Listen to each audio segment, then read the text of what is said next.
Yang teman gue itu sedang sakau, kemudian dia nyuruh gue, "Bis, lu bisa nggak ngiringin gue lagu dari Radiohead, sementara gue pengen pakai nih Putau," gitu loh.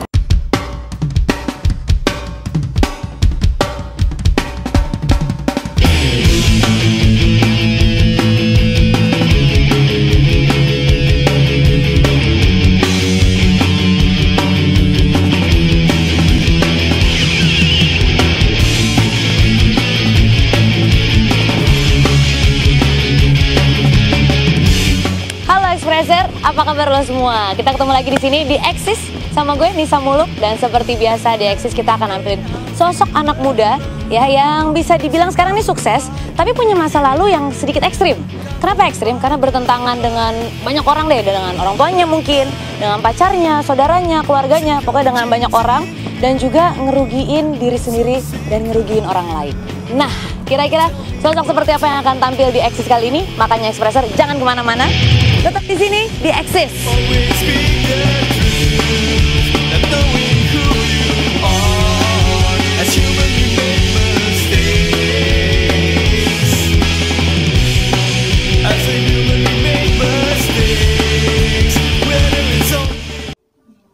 Sebelum lanjut, jangan lupa tekan tombol subscribe dan tekan juga tombol like dan nyalakan tombol loncengnya. Expresser, sekarang gue mau ketemu sama seseorang. Dia ini adalah satu sosok anak muda yang masih tetap eksis di dunia musik walaupun dia adalah seorang arsitek. Namanya Bisma Ralibi. Nah, penasaran kan? Pingin denger langsung gimana cerita masa lalunya Bisma yang katanya sih anak pang banget. Makanya jangan kemana-mana, tetap di sini di Ekspresi.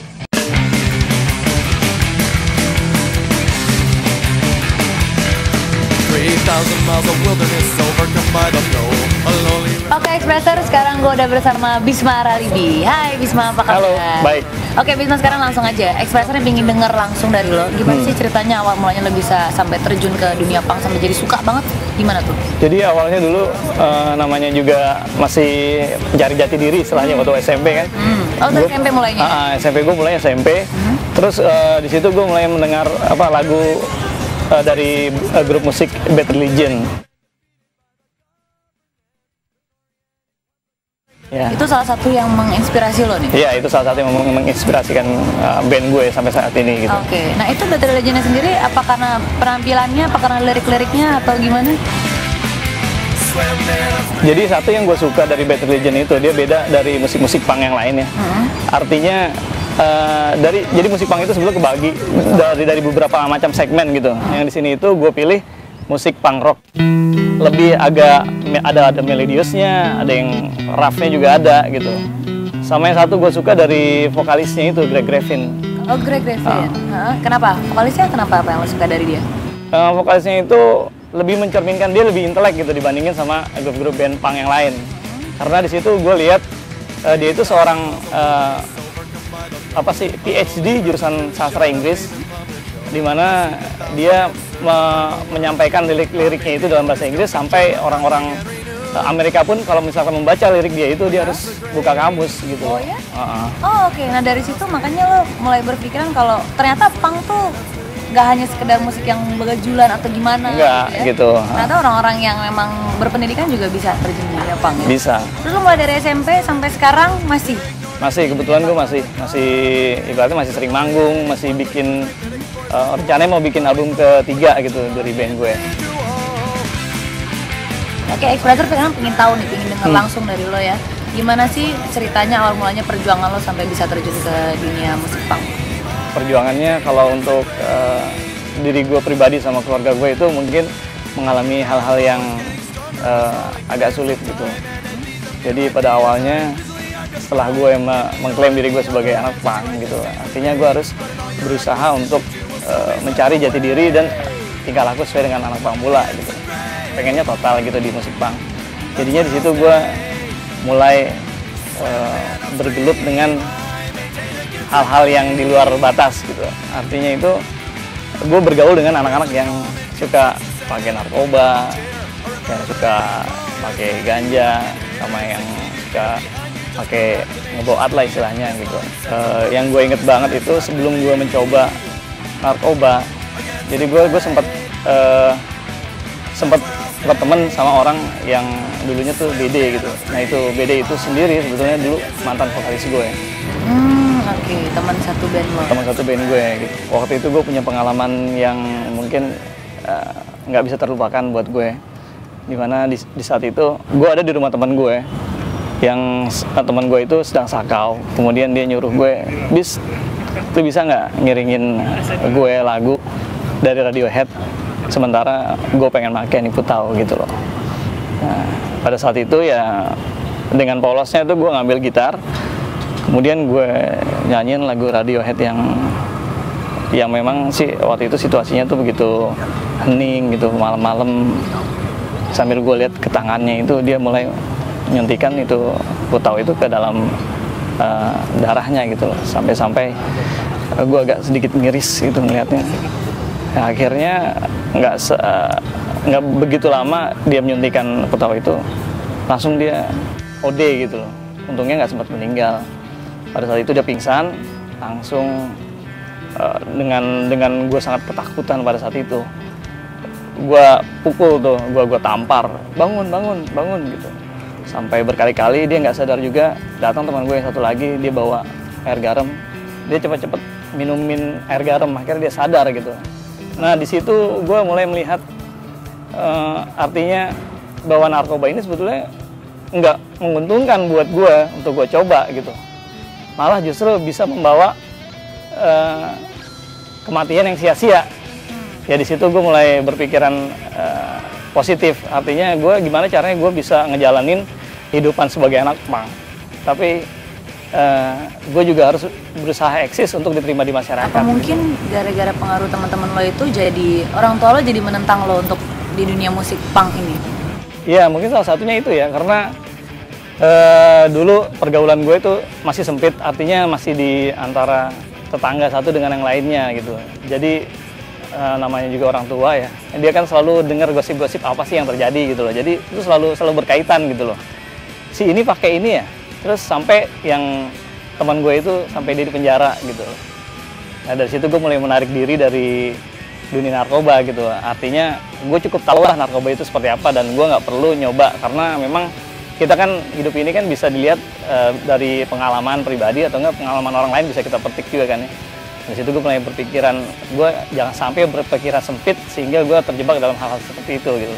Jadi prinsip gue itu, gue boleh hidup di dunia ini cuma nggak terlibat. Laut itu kan asin, tapi kenapa ikan yang di dalamnya itu nggak asin gitu loh. Jadi gue berusaha untuk berprinsip seperti itu. Lo menarik diri dari dunia narkoba, tapi lo nggak menarik diri dari dunia musik punk kan? Tapi tetap orang tua lo nggak setuju gitu ya? Ya tetap nggak setuju dia. Jadi Bisma waktu itu saya ajarkan sebuah lagu yaitu Burung Kakak Tua, sampai dia itu hafal sekali memainkan gitar Burung Kakak Tua. Tapi lama-kelamaan saya berpikir anak ini tidak pernah belajar dan hanya gitar lagi. Setelah SMP dia menjurus ke rock. Pernah waktu itu gue inget orang tua gue gitu, kalau lu sampai disuruh pilih lah, artinya gue disuruh pilih mau terus berkarir di musik atau di kerjaan gitu. Kalau misalkan lu berkarir di musik sampai lu terjebak dengan hal-hal yang negatif gitu, lu keluar dari rumah gue gitu. Katanya punk itu adalah musik aliran keras dan agak urakan gitu. Dan gue inget saking bandelnya gue pada saat itu ya, dia bilang, lo tau nggak, lo sebetulnya itu anak pungut gitu. Sampai orang tua gue bilang sendiri seperti itu ke gue gitu, lo tuh dipungut dari tempat sampah gitu.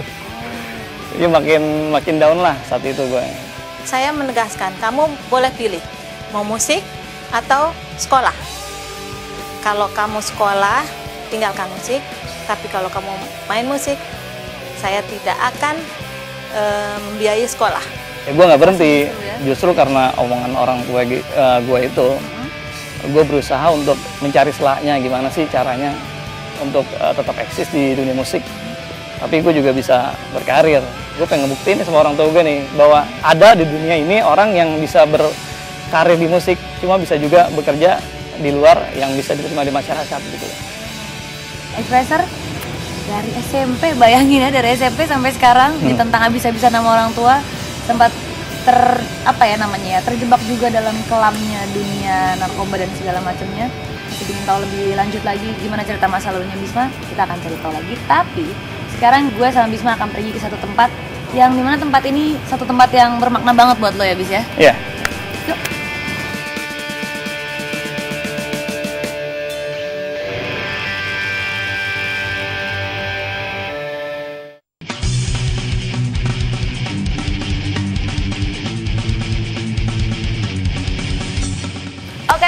Balik lagi di Eksis, dan seperti yang tadi udah gue bilang, kita akan satu tempat yang bisa dibilang punya makna banget nih buat Bisma.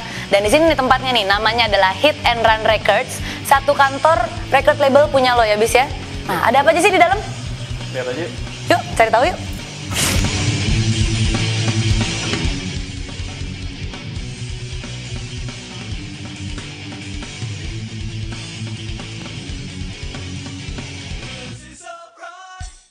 Oke, Expresser, ini dia nih kantornya ya, Hit and Run Records yang dibikin sama Bisma. Nah, Bis, dulu kan awalnya lo hanya bermusik iseng-iseng aja karena lo suka musik punk gitu kan. Sekarang lo sudah punya record label sendiri, apa sih yang memotivasi lo untuk bikin Hit and Run ini? Yang pertama yang memotivasi gue buat bikin Hit and Run itu adalah gue berusaha untuk menampung band-band indie lokal yang sampai dia mempunyai suatu musikalitas yang bagus, tapi tidak punya suatu wadah untuk mengapresiasikan CD mereka gitu loh. Jadi di sini gue berusaha untuk merekrut band-band indie yang mempunyai kualitas yang bagus, terus kita coba untuk mengedarkan di masyarakat. Nah di sini kita tidak membatasi suatu band yang beraliran apapun juga, tapi mereka punya ciri tersendiri gitu loh. Artinya lirik mereka is okay, nggak masalah. Lo mau teriak apa, mau bicara seperti apa gitu. Nah di sini kita berusaha untuk menampung band-band yang seperti itu. Nah terus lo memulai Hit and Run ini, apakah awal lo mulai sendiri atau bersama teman-teman lo? Kebetulan gue waktu itu tercetus dari satu ide. Jadi di mana kita semua itu nongkrong bareng. Kita punya satu komunitas namanya Cemong Brothers ya. Cemong Brothers itu terdiri dari orang-orang cemong, artinya kita merasa diri kita tuh sebetulnya nggak ada apa-apa dibandingkan dengan orang lain gitu. Oke. Nah kita berusaha untuk mengaktualisasikan diri untuk eksis, di mana kita jadi tidak dipandang tidak bisa dipandang sebelah mata oleh orang-orang tertentu. Gitu. Sampai sekarang udah ada 5 band ya yang tergabung di Hit and Run Records ini ya. Apa aja tuh, bisa diceritain nggak? Itu ada band Speak Up, No Label, terus Cemong Compilation, di situ isinya ada 11 band. 11 band itu terdiri dari salah satunya ya band punk, band metal, terus keras punk, ska dan macam-macam. Kemudian ada juga Silent Farewell, itu dia alirannya emo. Nah satu lagi Kuro, itu band gue sendiri. Nah sekarang lo sehari-harinya bekerja sebagai arsitek juga, tapi ngurus record label lo ini gimana nih? Susah nggak bagi waktunya? Kalau bagi waktu bisa dibilang susah gampang ya. Artinya di sini gue berusaha menjalankan hidup atau menjadi seorang profesi sebagai arsitek itu dari hari Senin sampai Jumat. Oke. Nah untuk mengurusi label ini gue coba mencuri-curi waktu. Artinya setelah gue pulang dari kerjaan gue sebagai arsitek itu, malamnya gue sempetin mampir ke sini untuk ngecek, baik ngasih masukan. Langkah-langkah apa sih yang harus kita tempuh, terus kendalanya apa aja sih. Untuk ngebandnya itu selalu dibuat hari Sabtu dan Minggu. Berarti kan bisa dibilang sehari-harinya lo nggak bisa dipisahkan dari musik punk ini sendiri ya kan? Nah, pendapat orang tua lo setelah menyadari gitu ternyata Bisma nggak bisa nih dipisahin dari musik punk. Mereka gimana komentarnya sampai sekarang nih? Jadi sebelumnya gue kasih pengertian, akhirnya setelah mereka gue kasih pengertian ya mereka sih terima-terima aja, fine-fine aja, asal jangan lupakan kehidupan lu yang biasa lah, yang umum artinya gitu.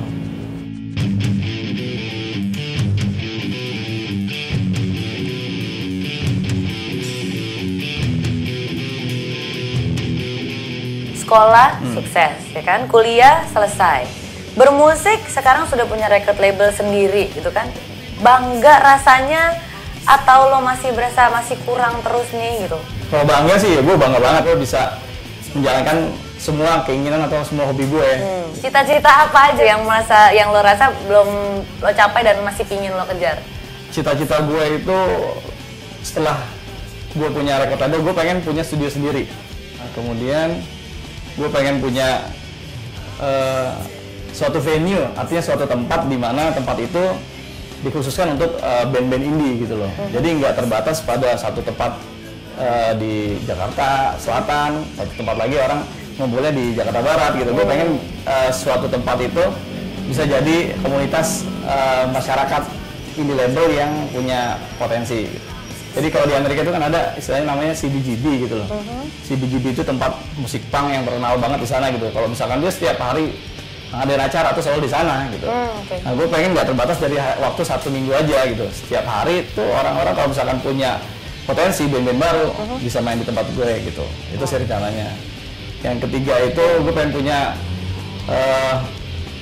karaoke. Karaoke? Oke, karaoke. Karaoke itu terbatas pada segmen di mana lagu-lagunya itu justru lagu-lagu punk, lagu-lagu hardcore, metal gitu. Jadi di situ kan belum ada nih ya. Bisa memancing orang yang tadinya nggak punya band, jadi pengen punya band. Cuma dia mau menggalinya dari sebatas mana sih? Apakah gua mampu gitu, artinya untuk menyanyikan lagu itu gitu loh. Jadi dia bisa pilih nantinya. Gitu. Oke, gila, Expressor. Ternyata setelah punya record label masih banyak banget ya cita-cita yang pingin dicapai oleh Bisma nih. Di antaranya studio rekaman ya kan, terus juga bikin satu tempat di mana komunitas punk bisa ngumpul semua jadi satu ya Bis ya. Terus juga satu lagi, itu dia tadi, bikin karaoke yang isinya adalah musik-musik punk. Bisma, dari perjuangan lo mulai dari SMP, mulai bermusik ya kan, ditentang orang tua juga, sampai dengan sekarang akhirnya lo bisa mencapai tahap seperti ini. Pasti gue yakin Expressor di rumah juga pasti pengen tahu nih, apa aja sih kiat-kiatnya, tips-tipsnya? Ya artinya yakinlah apa yang lu jalanin gitu loh. Jangan menyerah sampai akhir, sampai titik darah penghabisan kalau perlu. Udah gitu, jadikan pengalaman lu yang lalu-lalu, pengalaman lu yang buruk itu menjadi suatu keberhasilan yang tertunda. Itu dia, pengalaman masa lalu, jadikan keberhasilan yang tertunda. Oke Bisma, terima kasih banyak ya sudah berbagi cerita masa lalunya. Good luck untuk hit and run-nya ya. Ditunggu kapan manggungnya? Ya, minggu depan. Oke, sip.